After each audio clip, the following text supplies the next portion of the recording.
कबीरा संगत साधक साहिब आगे जात। भगवान लेखे में मोही घड़ी बाकी दिन बर्बाद, बाकी दिन बर्बाद। तो कितना सुंदर यहाँ से मेल चल रहा है, जग हो रहा है, साथ कीर्तन हो रहे हैं कम कितने दिनों से, और कितना सुंदर देवी जी बोल रहे थे, वचन भी कितना सुंदर प्रवचन भी, और बिल्कुल सत्य बात है कि भगवान तो हैं, सब कायनात बनाए, सब कुछ किया, लेकिन वो माध्यम कौन है जो हमें बताए? तो भगवान ने गुरु रूप में, इसलिए कह दिया गुरु ब्रह्मा गुरु विष्णु गुरुदेव महेश्वर, गुरु साक्षात परम ब्रह्म तस्मै श्री गुरुदेव। भगवान गुरुदेव ही आकर क्या बताते हैं। और सज्जनों खुद अनुभव कर लो, आप जहां विराजमान हैं सत्संग सुन रहे हैं, आज दुनिया भी बहुत है, लेकिन आज जो आपकी स्थिति है, जो सोच जहां ले आई, उसका माध्यम कौन था? वो गुरु ही थे, गुरु ने ही करा। तो अब मैं ब्रह्मचारी रामकृष्ण जी से कहूंगा कि वो कुछ प्रकाश डालें, कुछ सुनाएं।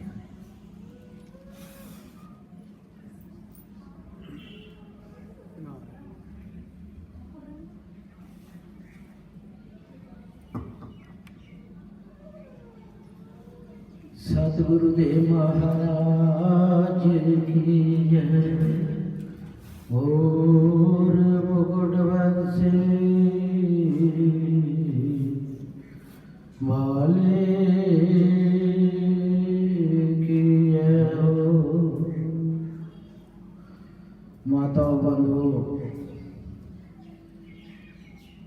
ये जो विश्व यज्ञ चल रहा है, इसकी आपको बहुत बहुत हार्दिक शुभकामना, बहुत बधाई हो। नहीं तो इस कली काल में ये समय बहुत दुर्लभ है, बहुत दुर्लभ है। माता 84 लाख जोनी है,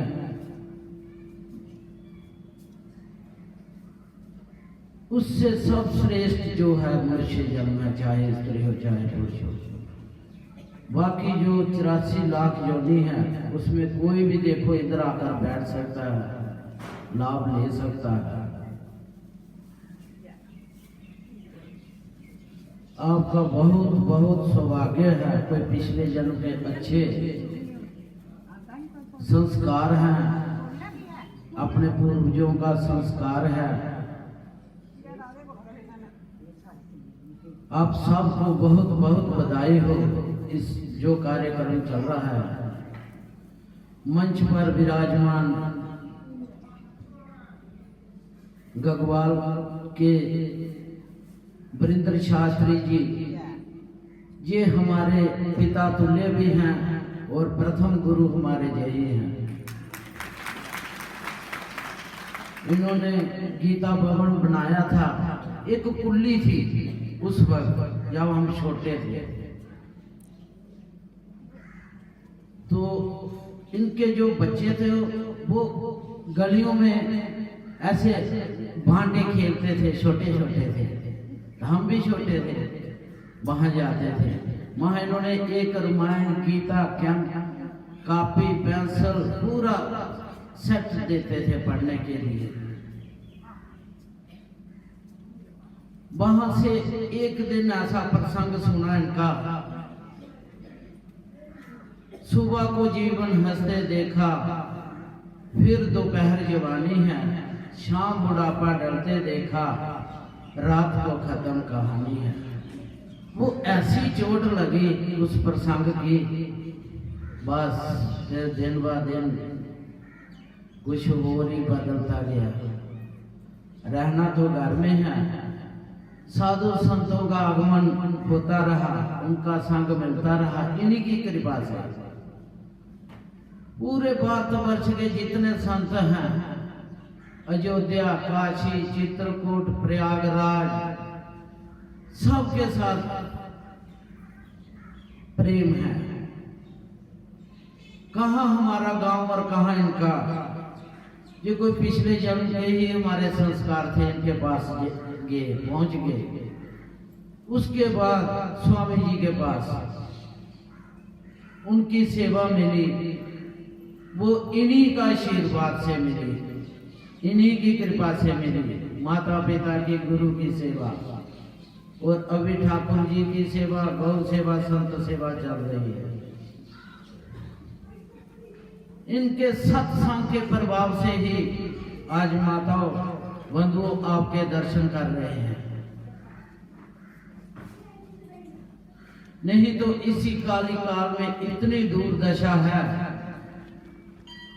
कि जिस पट्टी में माता पिता दौड़ रहे हैं सुबह से लेकर शाम तक, बच्चों को भी वही पट्टी पार कर गिर रहे हैं। कोई नहीं कहता रामायण का पाठ करो, गीता का पाठ करो, हनुमान चालीसा पढ़ो। प्रथम गुरु जो होती है ना, वो हमारी माता जी हैं। उसी के जो संस्कार हैं वो बच्चे पर पड़ते हैं। सबसे पहले माता ही कहेगी नहा धो कर जाओ, पहले शंकर भगवान जी के जल चढ़ा कर आओ।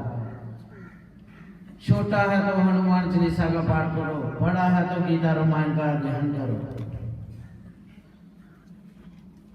माताओं, इस वक्त इतना नशा, इतनी दुर्गति है नौजवानों की, कोई हिसाब नहीं। मगर माता ही उनको संभाल सकती है।